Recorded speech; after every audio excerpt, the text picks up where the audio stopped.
Olá pessoal, aqui é Leonardo Montes, trazendo mais uma reflexão, hoje dia 28 de novembro de 2019, e o nosso tema hoje é Perguntas e Respostas número 5. Se você quiser ouvir outras reflexões, acesse youtube.com/voz espiritualista. Muito bem, para essa nossa quinta edição do Perguntas e Respostas, nós temos apenas uma pergunta sobre espiritualidade. Será que os inscritos do canal estão se desinteressando por essa playlist? Vamos ver aí na próxima semana se nós receberemos mais perguntas, não é? E se você quiser transformar a sua dúvida em espiritualidade em uma reflexão, basta mandar um e-mail para vozespiritualista@gmail.com, beleza? Muito bem. Hoje nós temos aqui a pergunta da Tatiana Alves, que é a seguinte: minha pergunta, que há muito me consome: se estamos na família que devíamos estar, no país que nos era predestinado, no emprego ou na falta dele que nos era mais adequado, se temos a condição física que merecíamos, enfim, se só nos acontece exatamente aquilo que deve acontecer, para que serve então a proteção de uma entidade? Por que orar por ela e pedir para nos livrar do mal, se o mal que tivermos que sofrer, sofreremos de qualquer jeito? Do que afinal elas nos protegem? Não é uma perda de tempo pedirmos por tal coisa? Uma pergunta muito interessante, não é? Bem, Tatiana, eu começaria te respondendo dizendo o seguinte: nem tudo aquilo que nos acontece deveria acontecer, porque se fosse assim, haveria um destino, uma predestinação, um plano absolutamente traçado nos mínimos detalhes. Então não teríamos livre-arbítrio. Em essência, não teríamos sequer vida. Seríamos simplesmente atores representando um papel cujo começo, o meio e o fim já foi escrito, já foi visto, já foi previsto, e nós não teríamos como alterá-lo, não é? Mas não é assim que funciona. Muitas pessoas pensam isso porque interpretam erroneamente alguns ensinos que os espíritos trouxeram. Por exemplo, um destes ensinos é: não existe acaso. As pessoas adoram falar isso. Não, não tem acaso. Bem, mas não é exatamente assim. O que os espíritos disseram sobre o acaso é que não existe o acaso criador. Isto é, a vida não surgiu por acaso, o universo não surgiu por acaso, a Terra não surgiu por acaso, o homem não surgiu por acaso, a vida não surgiu por acaso, etc. Todas essas coisas são obras de um ser inteligente que quis criá-las. Elas não foram criadas, como diz a ciência, simplesmente por acaso, por uma série de fatores aleatórios. Não. Então, quando os espíritos dizem que não existe acaso, é o acaso criador. Mas algumas pessoas, não entendendo isso, transformam esse acaso nos mínimos detalhes da vida. Veja só, Kardec vai dizer, por exemplo, que se você estiver andando em uma calçada e uma telha cair na sua cabeça, não creia que isto estava escrito. Olha só, uma telha cair na nossa cabeça.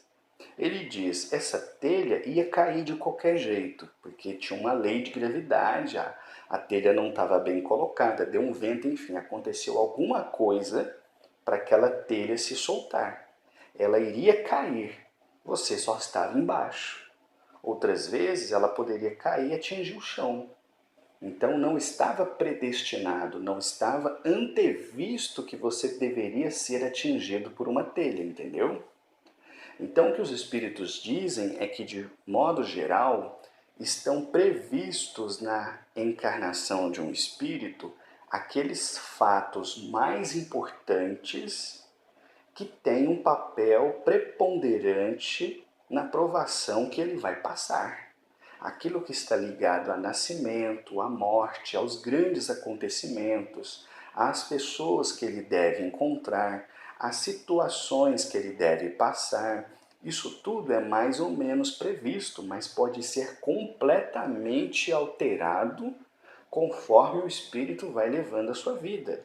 Então, por exemplo, a espiritualidade, de fato, planeja a reencarnação. Existem várias literaturas falando do planejamento reencarnatório, isto é, do quanto as entidades se esforçam para fazer um design, vamos assim dizer, do processo de retorno do espírito àquele corpo. E aí eles vão então empregando meios que nós nem temos ideia e o espírito reencarna. Então ele vai vir no corpo que ele precisa vir, seja ele saudável ou não, para que ele possa ter as suas experiências. Só que do berço ao túmulo existe toda uma jornada. Se o espírito, ao tomar posse daquele corpo, começa a se alimentar mal, a comer porcaria, a se viciar, ele vai destruir o seu corpo. Não estava previsto que ele fizesse isso. Ele está fazendo isso por livre-arbítrio. Muitas vezes foi lhe dado um corpo saudável para que ele vivesse até os 80 anos. Mas como ele quer viver perigosamente, curtindo a vida adoidado, ele vai queimando suas reservas de energia e de repente desencarna aos 50. É o chamado suicídio inconsciente, quando a pessoa voluntariamente não queria se matar, mas assumiu o risco de morrer ao adotar um comportamento destrutivo.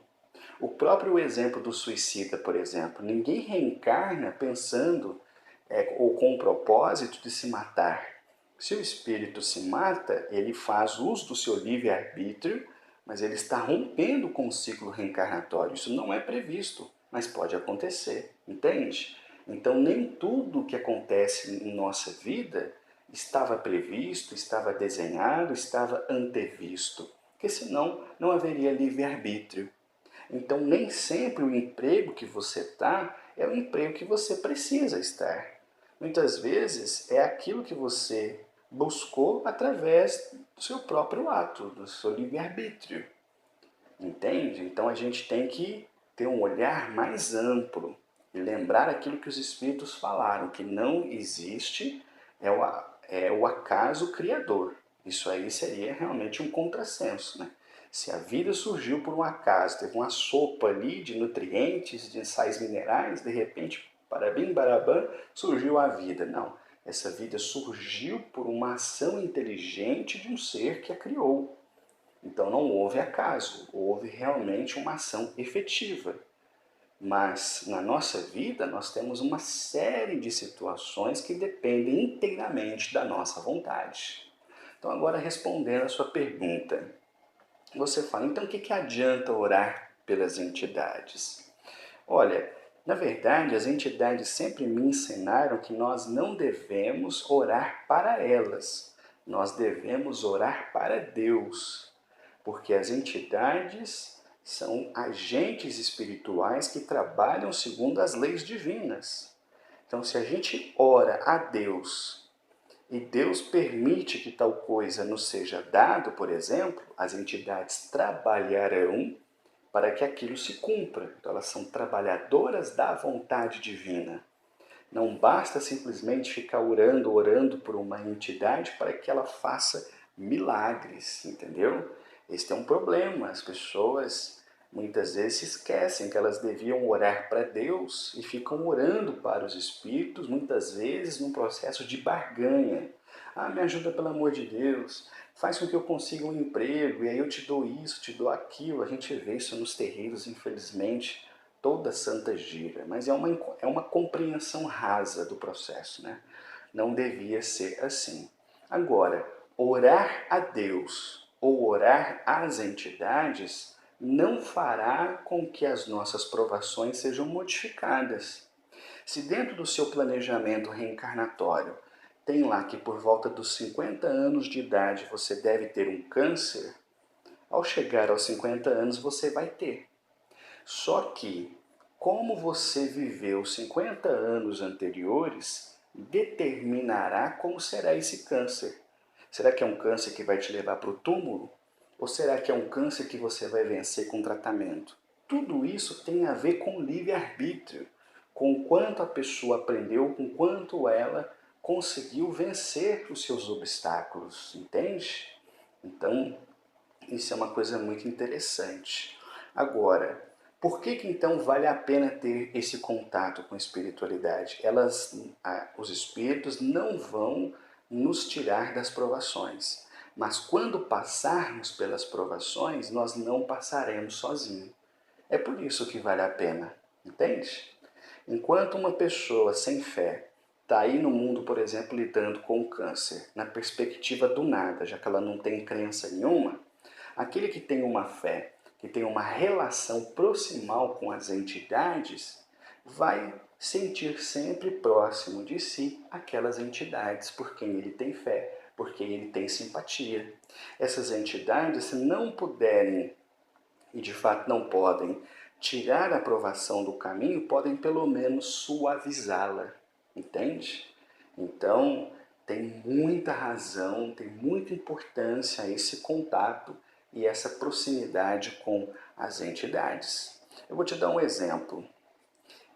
Eu tinha uma queimação terrível no estômago, havia ido no médico, o médico queria que eu fizesse uma cirurgia e eu morro de medo de cirurgia. Eu fui conversar com um espírito que foi médico na Terra e que trabalhava fazendo cirurgia espiritual. Ele me disse, olha, eu posso, se não te curar, pelo menos aliviar bastante. Eu fiz uma cirurgia espiritual sem corte e melhorei 95% do problema que eu tinha. Porém, eu também tenho um problema respiratório. E esse mesmo espírito me disse, eu não posso fazer nada. Isto é, aquilo que estava relativo ao meu estômago, provavelmente eu adquiri com os meus maus hábitos alimentares aqui. O espírito conseguiu interceder e melhorou. Mas aquilo que eu trago de outras vidas, que é esse problema respiratório, provavelmente uma provação a qual eu estou passando, eles não puderam intervir. Aí eu digo a você, porque eles não me curaram desse problema no nariz, eu vou perder minha fé? Eu vou virar as costas para as entidades? E tudo que eles já me fizeram, tudo que eles já me ajudaram, o quanto eles me acompanhando facilitaram para que eu compreendesse mais e melhor a vida. Enfim, tem uma série de benefícios, mas não da forma mágica como as pessoas pensam. Espero ter ajudado e respondido aí a sua pergunta, beleza? Eu vou parando por aqui. Se você quiser ouvir outras reflexões, youtube.com/Voz Espiritualista. Um abraço a todos.